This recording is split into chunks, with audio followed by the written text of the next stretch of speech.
Hey guys, thanks so much for tuning in. If you've watched my last couple of videos, especially the last one, you will see that I had a black crate tray on my coffee table. Well, after I made my last DIY, which were the cylinder vases, candle holders, and I put the chandelier drops on them, I didn't think the tray was elegant enough. So I decided to give the tray an upgrade.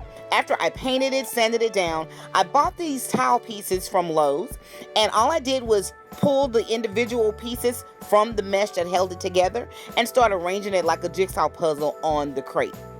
It was really simple, guys. So, and the video is pretty self-explanatory, but if you have any questions, I mean any, please drop them in the comment section below and I will get back to you.